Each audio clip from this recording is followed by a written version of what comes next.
I realized what they taught us in school is not what's going on out here. And I realized it's not about patients first with a lot of these outfits, it's about money first.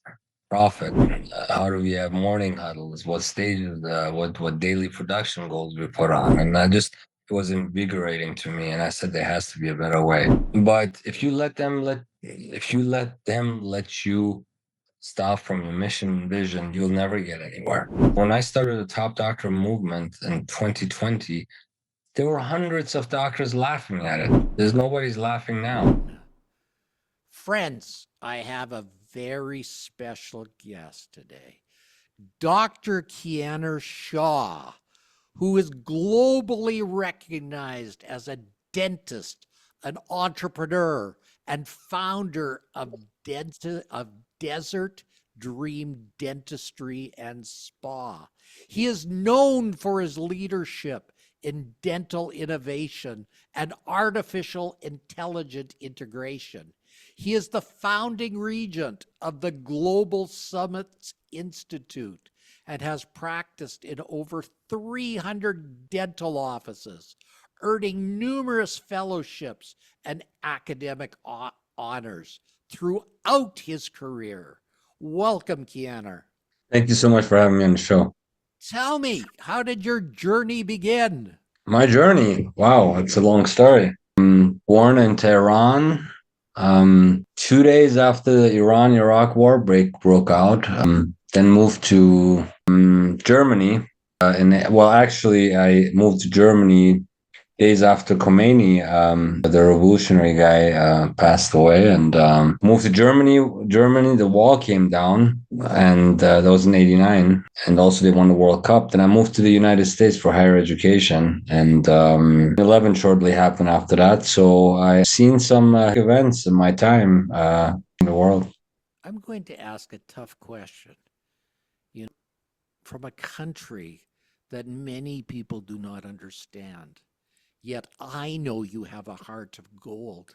How has your ancestry shaped your vision for the future?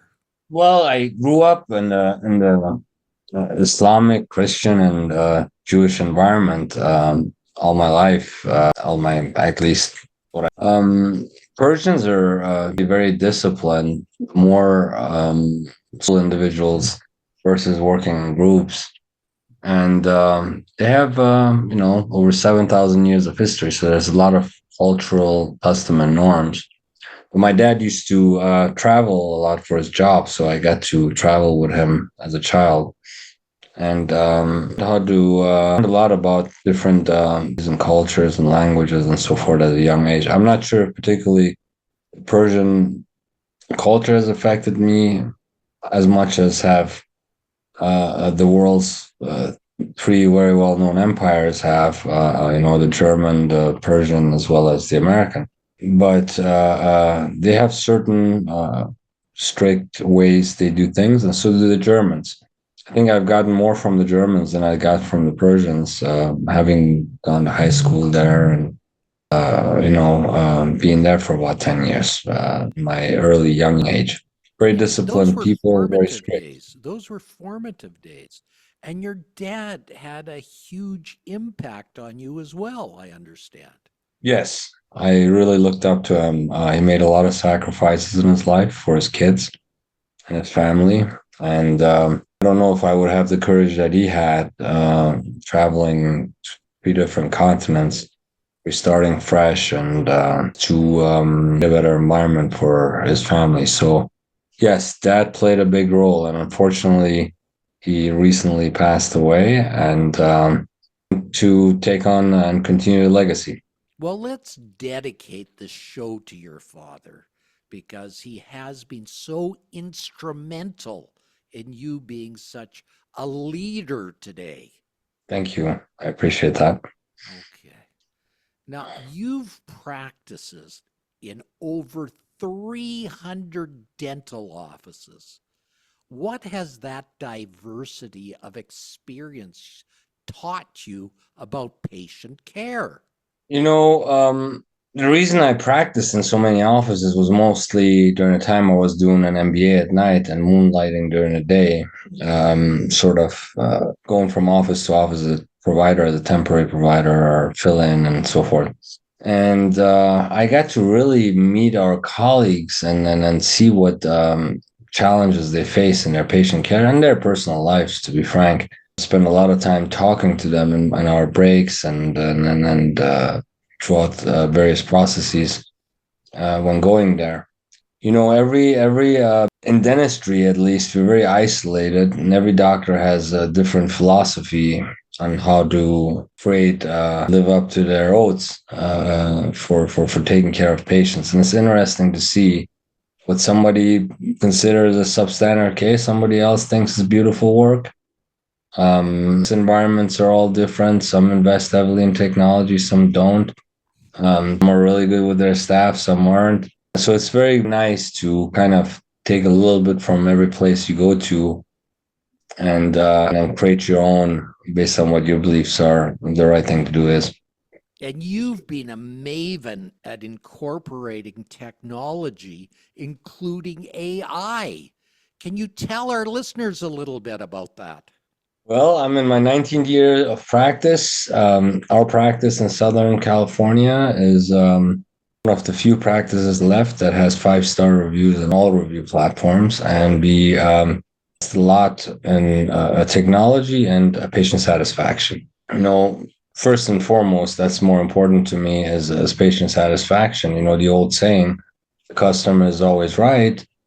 Stands true in our practice. The reason we have achieved this was because when we see patients, we're very conscientious about their needs and establishing a rapport with them.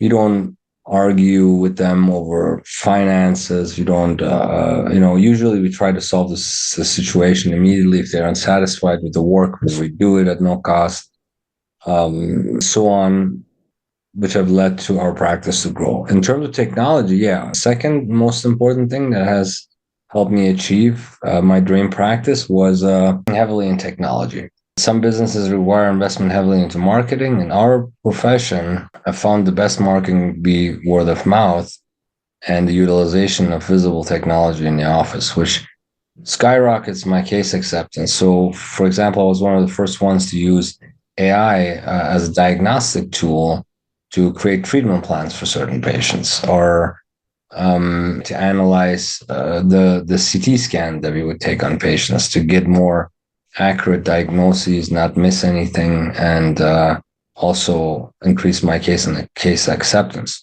So in dentistry, AI is very, there's a lot of products coming out on a regular basis. It's hard to keep track of. But I encourage my colleagues to always embrace technology if it improves the quality of human life. Interesting. Now, what about your investment in staff? Because you cannot do it all yourself. Your staff obviously is very important. It's like any other practice in the country, be it medical, be it dental, there's drama in the office. How you handle it and how you address it is very important. Staff selection is very key. After COVID, our world sort of changed, where became sort of a hobby. Dentistry really struggled with staff jumping from one office to another for a small raise, similar. But if the staff respects you and take care of them the way you would want to be taken care of, they'll stay with you. You don't have to force yourself to be open 40 hours a week. Then they'll stay with you during the hard times. Like, for example, in the summer seasons, we have a slower seasonal area in the desert here in California where 1/3 of the population leaves. So things become a little harder. So certain sacrifices have to be made. And staff's always been supportive because I make it up to them one way or another. So it's not all about making a quick buck in medicine and dentistry. It's about a marathon, not a sprint. So you have to kind of orient yourself in a way where playing for the long term. And, sitting around and arguing, for example, back to a comment I made earlier, arguing about $100 and then or whatever, $1,000, $5,000, whatever it is, and then the patient goes and leaves you a bad review for the whole world to see, and that'll cost you 100-fold in the long run. It's better to sometimes just, suck it up and take the hit and benefit in the long run. Make the patient happy, whatever it takes. So, as a global dental leader, how do you stay ahead of emerging trends and technologies? Well, fortunately, I'm surrounded by a lot of highly esteemed colleagues who are in the space that relates to technology. So I usually get quite a bit of a head start or an update. But it is a kind of a new thing. If you're talking AI in our profession, it's a new thing. People are some are hesitant, some are all over it. But technology in general, a wise thing to do is usually to go to trade shows, kind of watch the associations, and see what's coming out, and actually look around, either test it or look around to someone that's using it and asks the important questions before you do. Kind of sort of the approach that I've been taking and implementing technology. And I'm also a key opinion leader for at least a dozen companies. And as a key opinion leader, they come through my practice, and a lot of times new companies where I evaluate their product or service and hold a podcast with them where I go over my findings, and sort of distribute it amongst our colleagues that way. So many different ways of to stay ahead of the curve. Excellent. So, what is your biggest challenge launching Desert Dream Dentistry and Spa? And how did you overcome it? The practice has grown 30% every year since inception, without a single year, even through COVID. Original biggest challenge was you do a medical startup, things are slow. You start with 1 day or 2 days, you moonlight, and you add a third day, and so on. Those, I think, was the hardest I had, instead of acquiring a new practice. But for our younger colleagues, they face this challenge. They come out of school with $500,000 in debt or more. They want to start their lives. They want to get married. They want to buy a car. They want to do a million different things. Then they have this big elephant in the room with the student loans, and then they want to take a $500,000 practice loan. I didn't do it that way. I took a $100,000 loan, which was immediately paid off within a year and a half or two. I think debt in the practice was very minimal, so it was all income. But you have to do it wisely. You get a space, you start from scratch. You don't take a $500,000 out. You build your own dream practice. That worked very well for me. Instead of taking someone else's on with a big bill and then going more and more in debt. So this is a challenge I think most of my colleagues face. I had a better experience with a startup versus acquisition of an existing practice. How has your degree as an MBA influenced you in dentistry? Someone asked me what probably the three best things I've done in my life was get an MBA. Medical professions design lack the proper business training, business acumen. The schools don't touch it. I believe in dental school we had one course which was so far off the wagon that it had no relevance to the wagon. The business it was a completely different world than what we were made to believe in professional school. So one of the best things I did, I came out of school for a couple of years and I said, hey, I could really up my game in business. Why don't I go back to school and get a MBA degree? So I continued to work during the day, studied at night, and did in 3 years, I believe it took me to finish that program slowly while servicing my debt and so on. A great thing to do. I highly actually recommend professional schools to implement a couple of semesters worth of business training, because that's ultimately costing doctors probably in the billions of lost profits, mistakes made. I made many mistakes when I first got out of school that I could have done better had I known what I know post MBA program. Well, they say the school of hard knocks is the hardest teacher because it gives the test before the lesson. Yes, sometimes good to learn on your own in commerce, but it's also good to have a infrastructure. If you're gonna come and do some kind of business, there's a lot of things you can learn in MBA school that are structured and teaches you the lingo, teaches you forms of ways of achieving your goal. It's always preferable if you don't have to suffer, and you can either learn through school or learn through experiences of your colleagues. That's another recommendation I would give our junior colleagues. Don't always try to do it yourself. I could have saved millions if I would have at the time out of school turned to my and learned from their experiences. So, what role does true interdisciplinary collaboration look like in the world of Dr. Kianor Shah? I'm a big proponent of multidisciplinary interaction. Given today's environment of globalization, robotics, AI, you have no choice but to collaborate. We're learning techniques and methods from people we don't know where they are in the world. We're learning it from YouTube. We're learning it from different Facebook online scenarios. I mean, it's true.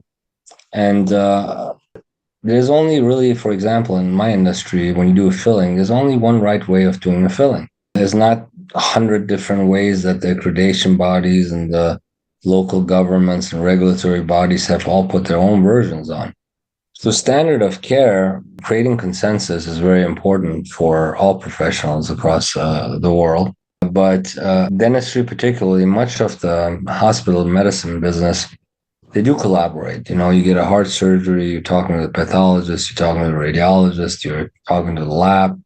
We don't really have that in dentistry in an instant environment. We send people from a dentist to a root canal specialist to an oral surgeon to a periodontist, and a lot get lost in transition. So I was hopeful to create an environment where we can all collaborate, much like in a hospital setting, and patients would tremendously benefit from that.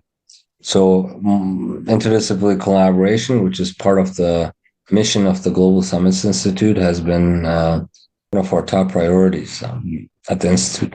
So, looking ahead, what is your ultimate vision for your legacy in dentistry and beyond? That's easy. The Hippocratic oaths and the patient-doctor relationship are extremely pertinent that have washed away in medicine and sort of have turned to a marketing function. I think my goal at this stage would be threefold. I would build these dental hospitals to maximize inter approach and access to care and reduction of waste for various governments and municipalities. Secondly, we have to create a framework around artificial intelligence to assure that they're not going to be out of a job. And on top of that, humans need human touch. People don't want to go see robots. We need to utilize artificial intelligence to our benefit to improve our processes, make life more convenient for us, but not completely allow it to subdue the healthcare industry. I would be pretty happy to be part of creating this environment. And then my third goal would be to create a lean system between doctors to remove third parties out of the equation. The patient-doctor relationship doesn't have any room for third parties to exert their opinions or get meddling. That's what has led to our global industry, healthcare industry, being a complete disaster. And the only way you fix it is by getting rid of the fat. We got to get these third parties out of our operatories, out of our practices.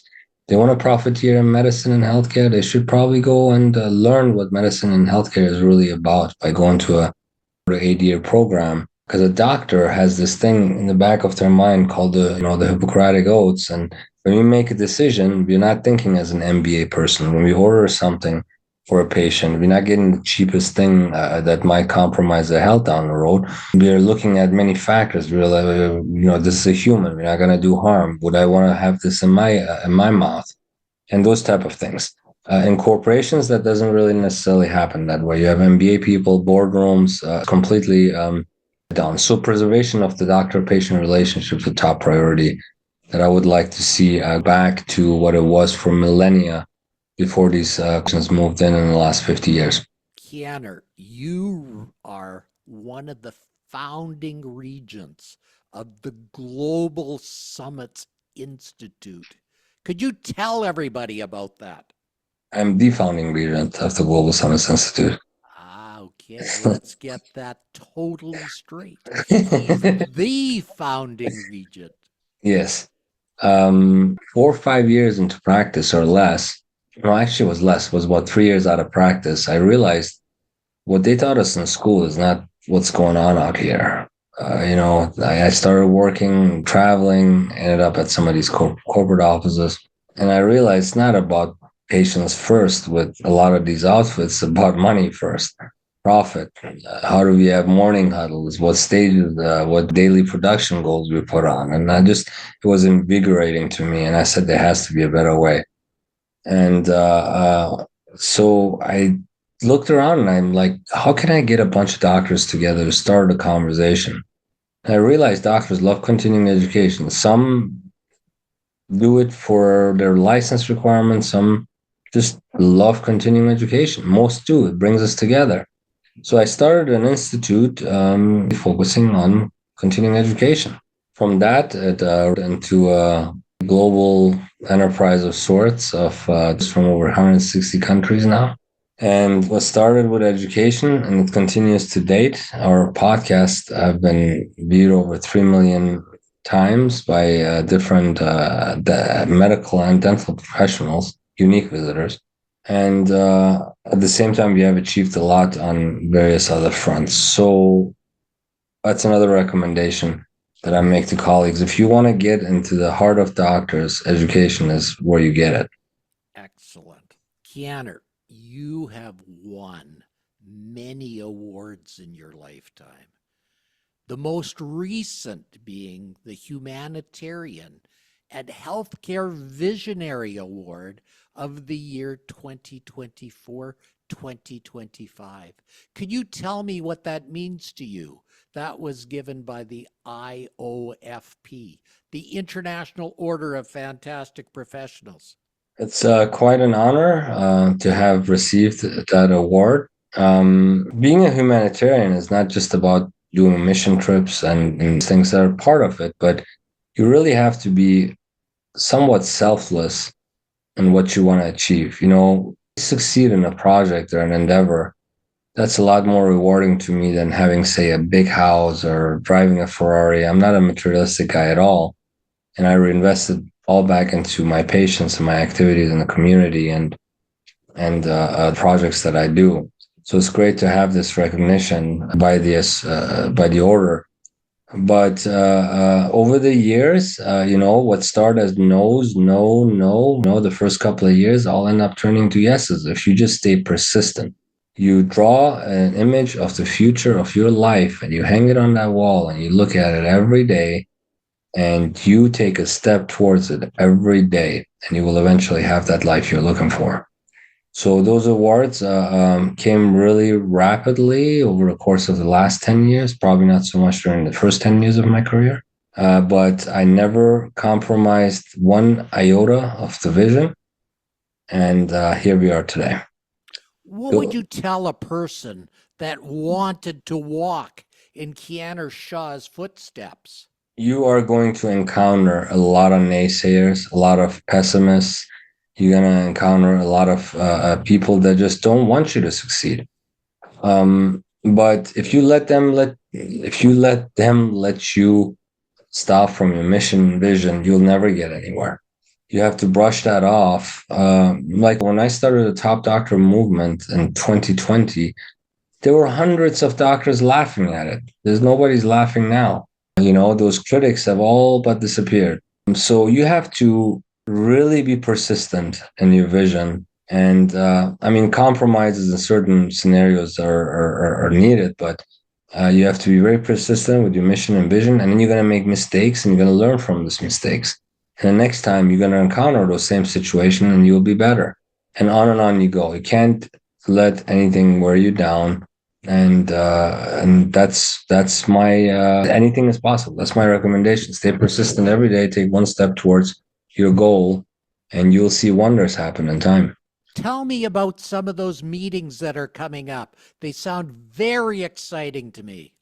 So every 2 years we hold the Doctors World Gala. Was another innovation of ours that started in 23, a very successful event. It's sort of our annual retreat at the Global Summits Institute. We're bringing the doctors from all over the world, and we discuss the blueprint of our vision and how we can collaborate more and maximize our efforts and networking and put a face to all the screens and names that we see from across the globe. We induct 100 doctors every year. So at every gala, we have 200 doctors roughly that are inducted and go through the ratification process. But there's also continuing education. There's 3 days of continuing education and one night of gala. This one is in Italy, Sardinia. The reason we chose Sardinia for this venue, again, every 2 years we do this, because it's in the heart of Europe. It's Italy is a very lovely country, and this is off an island it's the coast of Rome, and it's very easy to get to, and that's what we do every 2 years. And then in between, we have our meeting. This year it'll happen in New York at the Harmony Club on December 1. And then in May, we go back to London to conduct a consensus summit on artificial intelligence in dentistry. I think by that time, we will have enough established researchers and industry leaders that we can call them in and say, hey, we need to start looking at a consensus because this is the wild, wild west. Invite guest speakers to your meetings. Yeah, are you interested? I may be. You know, I'm an expert in many things, so it's possible. It won't be June here. I'm already booked someplace else in June, but perhaps December or May. Yeah, let me get you in touch with Dr. Tipton. He's one of our leaders at the institute, and he is. So what I do is I usually partner up with like the Italian Dental Association Sardinia, with Tipton Academy, which is I'm partnered with the Royal College of Surgeons out of London. And one of our constituents or another that is local, we work with them and we have the formula on how to do these global summits. That's what the Institute is essentially expertise at, where its expertise lie. So I'll connect you with Paul. And if you have anything that bridges the gap between dentistry and medicine, you were talking about interdisciplinary approach a few minutes ago. That would be really helpful because ultimately between dentists and medicine, dentistry and medicine is very minimal and that needs to be very strengthened because with AI now and predictive analysis, we can help the physicians a lot. And because we see them two times a year at least. And with the information that they give us, we have an idea they're going to be in 5-10 years with AI. And we can establish early referrals and do a lot of things. And then just dentistry is very, very important. It's your first line of defense into your body. It's connected to just about every organ. And a lot of the problems that you guys fix originate in the mouth. So we really need to have a closer collaboration together. Kianor, how can people get in touch with you and find out more about what you have to offer? Okay, do I dare put my personal email? No, never do that because the spiders take it and give us a problem. Give us something that's not going to give you too many problems. Info at info at top100doc.com. Also, our website for the Institute is top100doc.com. It originally started with 100 top docs, and now we're a little bit over 1,000. And if you guys write there, I will get the message very quickly for anything that I can help with or give advice about or collaborate with. That would be the best email to probably get to me other than my personal email. Kianor, I can't tell you how much I looked forward to having you on the show today. I looked at my schedule and saw Kianor was there and I said, oh my God, it's going to be an amazing day today. Thank you for exceeding my expectations. Thank you so much. I wanted to also point out that having met you at a conference, which I was advising earlier, is a very good method to meet your colleagues by going to conferences and shows. Is that you're also a unique person. If we had 100 Dr. Lyckas, we would actually have a better world, and our Right. problems would be solved because you bring My doctors goal is together. to You try and solve some of these problems, Kianor, because as you've noticed, this world isn't too friendly right now. It's not the yes, best world right now. It's taken yes. in the last 10 years, it's gone backwards. Yeah, but it's us that fix everything these and destroy. We fix it. These wars and all those things. Doctors are ultimately the ones that are always there to fix problems. So I would rather live in a world that was administered by doctors versus otherwise. Anyway, but I really what you do for our profession, and that you continue to selflessly without any doctors together. I've been at your various events. Highly recommend this organization and look forward to collaborating with you in the many years to come. We will certainly do that, Kianor. And thank you for sharing your wisdom with us today. My pleasure. Stay well, my friend. God bless.